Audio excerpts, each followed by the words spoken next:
Mesdames et messieurs, chers camarades, bonsoir ou bonjour d'après votre position géographique et bienvenue chez Martin Tajo officiel.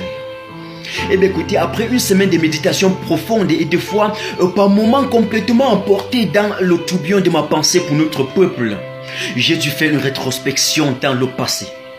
J'ai dû scruter et analyser encore tous les fameux discours du gourou et du kleptomane en chef à Haïti. Et il nous semble que lors de son accession à la magistrature suprême de la République du Cameroun en 82, il avait pondu un fameux discours vide de sens, un discours creux, dans lequel il précisait, je cite, le Cameroun, bref, lui, il venait d'hériter d'un pays prospère, solide,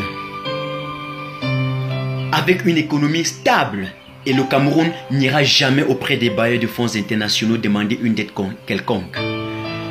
37 ans après avoir rendu le Cameroun complètement bancard, après avoir envoyé nos parents dans la détresse, j'ai envie de demander aux idolâtres de ce système ambigu, obscur et aux pseudo-fanatiques de ce régime irrationnel et absurde, si Biapol peut encore avoir le culot et le courage de dire aujourd'hui, à haute et intelligible voix, que le Cameroun n'est pas allé auprès des bailleurs de fonds internationaux, embrasser des dettes somptueuses.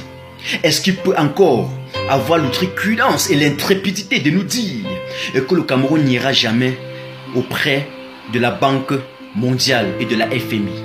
Et puisque en fait, la morale et le bon sens précisent quand même que si on veut démontrer au peuple camerounais qu'on a la force de l'expérience, la logique voudrait au moins dire qu'on reste cohérent et conséquent. Soyez cohérents envers vous. Mesdames et messieurs, ce pays est à restructurer, à réorganiser, à refaire, bref, à repenser.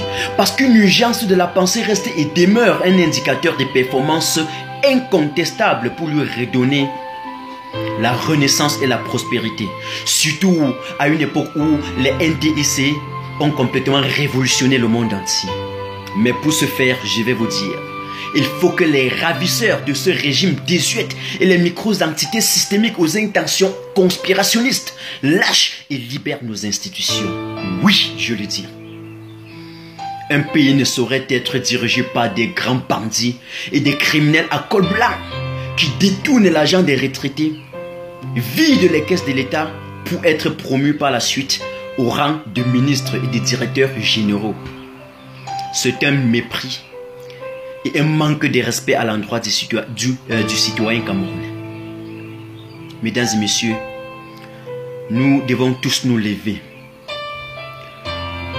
Nous allons faire ce qu'ils n'ont pas pu faire pour nous à leur place, mais il faut qu'ils dégagent